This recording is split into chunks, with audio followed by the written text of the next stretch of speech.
Christophe Lemierre est un peintre qu'on poursuit dans la mouvance de la nouvelle figuration. Il peint depuis l'âge de 80 ans déjà. On ne compte plus ses origines. Fils d'un artisan peintre, décorateur et restaurateur en monuments historiques, il décide, lui, dans l'art visuel, la peinture surtout. En ce moment, on montre ses travaux à l'Artothèque de Montréal. Le titre de son exposition, le polyédrisme lingual. Et il est accompagné, comme je disais tout à l'heure, de sa muse, la chorégraphe et philosophe qui est origine, elle, de l'île de la Réunion. Vous l'avez sans doute déjà vu avec le groupe Laob ou Rara Music, là aussi collaboré avec Eva Le Maniga et Chaka, le Black Theater. Enfin bref, bienvenue à vous deux. Bonjour. Bonjour. Le polyédrisme lingual, c'est le titre de l'exposition. Ça va remonter à l'étymologie et traduire un peu ce que c'est exactement, et ce que ça veut dire en fait polyédrisme lingual. Tout simplement, poly, c'est plusieurs. Èdre, ça vient de face en grec. Le polyédrisme, c'est l'action de. Et le lingual, c'est amener un nouvel alphabet qui est pas seulement de lettres, mais aussi un alphabet de la forme, du geste, de la musique. Est-ce que ça veut dire aussi qu'on peut lire vos tableaux sous tous ses côtés?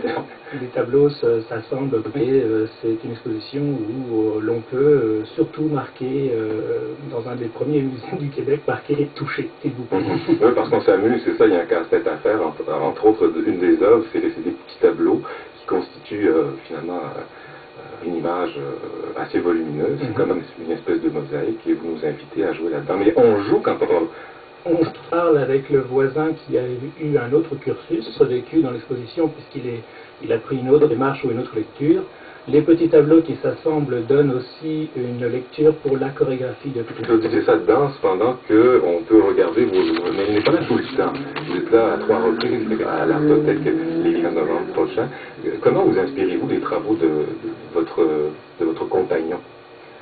Écoutez, moi je suis danseuse, donc si vous avez bien regardé les tableaux, on voit quand même de prime abord des corps dans les tableaux de Christophe.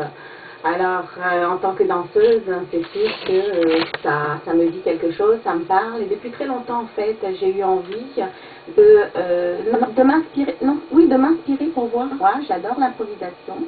Puis en tant que danseuse africaine, l'improvisation africaine, donc c'est quelque chose qui me tient à cœur, de me proposer dans un tableau où ça m'amène en fait, comment est-ce que je peux évoluer, les structures du corps. Il y a des structures qu'on retrouve dans les tableaux qui peuvent être, finalement nous on est aussi une architecture quelque part, donc comment faire bouger tout ça sur un fond sonore. Alors ça déclenche chez les spectateurs en fait une nouvelle lecture aussi. Ce qui est intéressant, c'est le jeu, non seulement à partir des donc que le visiteur va voir son parcours, mais aussi tout d'un coup il peut voir que la danseuse est là, c'est un mouvement, hop, se retourner, voir un tableau et peut-être associer le mouvement ou ne pas l'associer.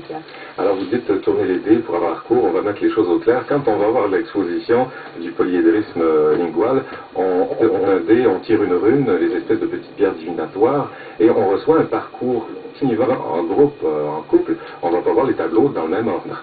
Ça permet justement à un couple ou à deux personnes contiguës de faire un parcours différent et de se croiser à un moment ou à un autre, soit se mélanger les impressions ou alors s'ignorer totalement. Ça reste le secret de chacun par rapport à ce que j'aime cette expression, leur vécu. Qui disait, comme la musique de Simon Pierre-Beu, on entend en ce moment passer derrière nous, et aussi soir, on a toujours une régénérescence qui se crée au niveau de la musique. C'est jamais le même morceau qui pique. Donc des scénarios différents pour chacun d'entre nous qui allons voir cette exposition, c'est bien. Et il y a une œuvre par exemple qui nous interroge, on se pose des questions, il y a des toiles, d'ailleurs on défile, on fait notre parcours et tout à coup on arrive, il y a des socles de miroirs, on se dit mais pourquoi des miroirs? Il y a une surprise qui nous attend. Faut peut-être pas parler. Non, c'est un punch, alors on en parle. On va pas la révéler. On va pas la révéler. Alors donc, mais bref, on est conviés à aller s'amuser, mais vraiment, on est très loin quand on parle de polyédrisme lingual, de langages différents et d'interprétations. Vos œuvres sont truffées de fous. Il faut les décoder, mais il faut aussi garder une petite note d'humour à tout cela. Il existe plein de langages, on peut leur faire dire tout et n'importe quoi. Il faut aussi s'amuser, il faut aussi jouer, faut faut assembler les choses et avoir sa propre interprétation, ça ne veut pas dire que c'est la vérité. Et quand on va coder les symboles, par exemple, il y a un petit côté métaphysique dans votre travail, je me mets quand je dis ça, là. La physique et mathématique aussi. Mathématiques, métaphysique, même presque. Tout coule de source quand on entend la musique, il y a aussi. Dans votre danse, est-ce que mathématiquement... Dans la danse, oui, effectivement, quand on parle des formes, par exemple, oui, il y a beaucoup de choses. Au niveau des temples, j'ai beaucoup de figures avec des angles, donc là, la mathématique compte énormément. Et puis au niveau des combinaisons, alors là, je rejoins un peu Cunningham, qui basait l'une de ses chorégraphies sur des combinaisons aléatoires aussi, qui rassembler, puis il a joué beaucoup aussi avec les mathématiques. Alors si on va voir une formance, c'est-à-dire les 8 et 15 novembre, il ne faut pas vous regarder, vous êtes un élément. Exactement, surtout. Il faut regarder de temps en temps, il ne faut pas s'attrouper autour. Ce n'est pas un spectacle, c'est vraiment l'ensemble qu'il faut regarder. Tout à fait. Alors par moment, ça veut dire que je vais disparaître, par moment, je vais réapparaître. Je peux aussi m'arrêter en face de quelqu'un et continuer un mouvement. Je peux le prendre par la main pour le conduire vers un tableau et danser une figure à côté de lui, ce pourrait donner un sens.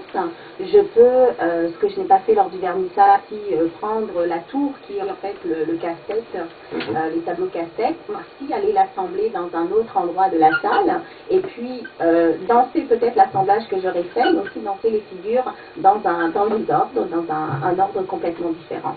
Alors tout ça, ça fait partie du jeu. Oui, c'est ça. Christophe, vous esquintez ces tableaux, vous jouez avec comme ça. Je suis très respectueuse. Quand on parle de ça, moi je m'amusais à faire l'addition des chiffres. Et puis, pourquoi vous jouez avec la scène des chiffres tous les tableaux? C'est un peu comme une petite cabale en fin de compte. On a toujours une signification à quelque chose et on peut trouver une signification à toute chose. Donc j'ai été jusqu'à dans les livres, je ne change pas grand chose près, mais quelque part les livres se réunissent, s'assemblent d'une manière ou d'une autre. C'est de bon augure aussi, ces chiffres-là. Oui, c'est ça. Ce sont on va dire des chiffres porte-bonheur.